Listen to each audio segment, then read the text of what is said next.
அனைவருக்கும் வணக்கம். அட்சய இலக்கண பద్ధதியில் ஜோதிடத்தில் வந்து ஒரு கேள்வி என்ன அப்படின்னா, ஐயா வந்து எனக்கு date of birth, time of birth தெரியாது. இப்போ நான் என்ன பண்ணுறது? நான் ஸ்கூலில் ஒரு date of birth, time of birth குடுக்குறேன். அந்த டேட் ஆஃப் பர்த் குடுத்து ஜாதகம் பார்க்கலாமா? அதுதான் நான் எல்லா இடத்துலயும் பயன்படுத்துகிறேன். அது எனக்கு வந்து என்னுடைய ஜாதகத்துக்கு அது பொருத்தமா இருக்குமானா, இருக்காது முதல் விஷயம். அப்படி கொடுத்து பார்க்கக்கூடாது. டேட் ஆஃப் பர்த் எனக்கு கரெக்டான டேட் ஆஃப் பர்த் சில பேருக்கு தெரியும், சில பேருக்கு தெரியாது. ஏன்னா ஒரு 20, 30 வருஷங்களுக்கு முன்னாடி பார்த்தீங்க அப்படின்னா, அந்த மழை பெஞ்சிக்கிட்டு இருந்துச்சு, பெரும் வெள்ளம் போணுச்சு அப்படிம்பாங்க.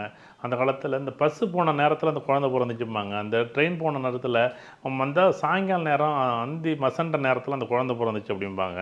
இப்படியெல்லாம் பார்க்கும்போது இந்த டைமோ டேட் ஆஃப் பர்த்தோ தெரியலை அப்படின்னா, பிரசன்னத்தில் ஒரு கேள்வி ஒரு பதில். எப்பா நான் ஒரு வீடு வாங்கணும், இல்லை நான் ஒரு வேலை கிடைக்கணும், எனக்கு வேலை எப்போ கிடைக்கும், எனக்கு நான் ஒரு வீடு கட்டலாம், எப்போ வீடு கட்டலாம், எனக்கு டேட் ஆஃப் பர்த் தெரியாது, டைம் தெரியாது, நீங்கள் எந்த ஊரில் பிறந்திருந்தாலும் அந்த ஊர் பக்கத்தில் எனக்கு உதாரணமாக வந்து இப்போ நான் நாகப்பட்டினம் முதல்ல வேதாரண்யம் போட்டாலே வந்துட போகுது, அவ்வளோதான்.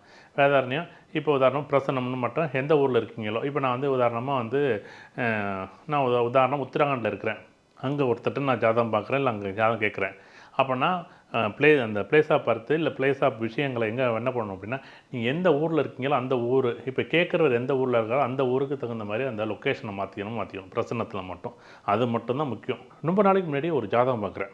இப்போ உதாரணமாக ஒரு ஜாதகத்தில் இன்றைக்கி வந்து அந்த ஜாதகத்துக்கு டைம் சரியில்லையே, நேற்று இந்த டைமில் நேற்று இன்றைக்கும் ஒரு வித்தியாசமாக டைம் இருக்குது, நேற்று இன்றைக்கும் வந்து கார் சம்மந்தப்பட்டதில் ஏதாச்சும் வண்டி எதுவும் அடிபட்டுச்சா, ஏதாச்சும் வண்டி எதுவும், ஏன்னா இந்த சில கேள்விகள் கேட்டால் தானே கரெக்டாக இருக்கும் ஏன்னா அப்படின்னு பார்த்தேன். அப்பா அவர் என்ன சொல்கிறாரு, இல்லையே சார் நீங்கள் சொன்ன நேரத்தில் அடிபடலையே அப்படின்னு அவங்க அப்பா சொல்கிறாரு. நீங்கள் பையனுக்கு ஃபோன் பண்ணி கேளுங்க அப்படின்னு கேட்குறோம். இல்லை சார் 2-2:30 மணிக்கு இந்தமாரி இந்த வண்டி சம்மந்தப்பட்டது ஏதாச்சும் ஒரு பிரச்சனையாக இருக்கணுமே சார், கார் சம்மந்தப்பட்டது ஒன்றும் நல்லா இல்லையே அப்படின்னு கேட்குறேன். இல்லை சார் அப்படிலாம் ஒன்றும் இல்லைன்ட்டு சொல்லியிருப்பானே, நீங்கள் ஃபோன் பண்ணி கேளுங்களேன் அப்படிங்கிற. அப்போ அவர் எங்கே இருக்காரு, லண்டனில் இருக்கார். ஒரு 4:30 மணி நேரம் வித்தியாசம். அப்போ நான் 6 மணிக்கு பார்க்குறேன், அவருக்கு ஒரு 2 மணிக்கு நடந்திருக்கு. ஒரு 4 மணி நேரத்துக்கு முன்னாடி அந்த நிகழ்வு. ஆமாம் சார், அந்த 2 மணிக்கு அந்தமாரி நடந்திருக்கு சார். அப்படி தான் எங்களுக்கு ஆச்சரியமாக இருந்துச்சு. ஒரு 4:30 மணி நேரம் வித்தியாசம் இருக்குது. அப்போ இந்த பிளேஸ் ஆஃப் பர்த்துன்னு சொல்கிறோம்ல, சில பேர் அதுமாரி நான் எதுக்காக அதை சொல்கிறேன் அப்படின்னா, வண்டி ஆமாம் சார் அந்த நீங்கள் சொல்கிற இந்தியா டயத்துக்கு இங்கே வந்து அதுமாரி நடந்திருக்கு அப்படின்னு அவர் சொன்னார்னு வச்சுங்களேன். ஏன் அப்படின்னா, நம்ம அதுதான் அட்சய இலக்கண பద్ధதியில் வந்து 2 date of birth, 2 time of birth, 2 place of birth, 2 place of birth போடுற மாதிரி நம்ம ஆப்ஷன் வந்து வேறு இடத்துல வச்சுருக்கோம். எப்படி வச்சுருக்கோம் அப்படின்னா, இந்த கோச்சார கிரகங்கள் எந்த நாட்டில் இருக்கீங்களோ அந்த நாட்டில் தான் நீங்கள் கிரகங்களை பார்க்கணும். இப்போ ராகுகாலம், யமகண்டம், நல்ல நேரம், கெட்ட நேரம் எல்லாம் அந்தந்த நாட்டில் சூரிய உதயத்துக்கு தான் நம்ம இந்த அமைப்புகளை பார்க்கணும். அதை விட்டு வந்து இப்போ நான் சொல்கிறது வந்து உதாரணமாக நம்ம இந்தியா டயத்துக்கு 6:30 மணின்னா இது லண்டன் டயத்துக்கு 2 மணி வரும் அப்படின்னு நினைக்கிறேன்.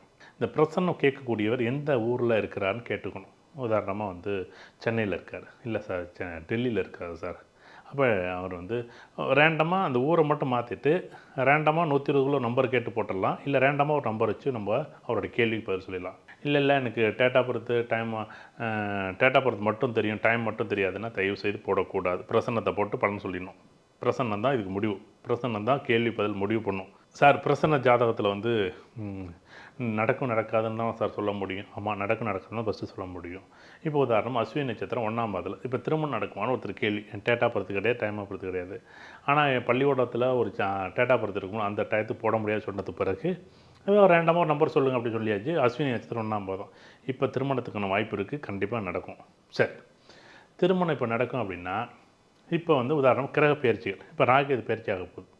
இப்போ ராகு வந்து 5க்கு வந்தோடனே எப்படி எதிர்பார்த்த திடீர் திருமணமாக தெரிஞ்ச இடத்துல ஒரு பொண்ணு இருக்குது, 5ன்னா தெரிஞ்ச இடத்துல ஒரு பொண்ணு இருக்குது, நீ அந்த பொண்ணை கல்யாணம் பண்ணிக்கலாம்.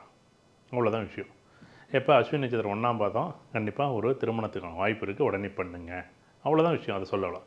இப்போ அஸ்வினி நட்சத்திரம் அவங்க நம்ம போடும்போது இந்த நேரத்துலேருந்து இந்த நேரம் வரையும் அஸ்வினி நட்சத்திரம் 1ஆம் பாதம்னு ஒரு கால்குலேஷன் இருக்கும்ல, அந்த நேரத்தை அறுதிட்டு சொல்லணும். Date of birth, time of birth தெரியலை அப்படின்னா பிரசன்னம் பார்த்து பலன் சொல்ல வேண்டிய இடத்துல நாங்கள் இருக்கிறோம். பிரசன்னம் தான் அது 120 கிலோ நம்பர் வச்சு நம்ம அதை பலன் சொல்கிறதுக்கு நம்ம ரெடியாக இருக்கிறோம். கண்டிப்பாக வந்து அட்சய இலக்கண பద్ధதியில் வந்து பள்ளிக்கூடம் ஸ்கூல் டேட் ஆஃப் பர்த்துக்கு நம்ம ஜாதகம் பார்க்குறதில்ல அப்படிங்கிறத இந்த நேரத்தை பதிவு செய்கிறோம். நன்றி, வணக்கம்.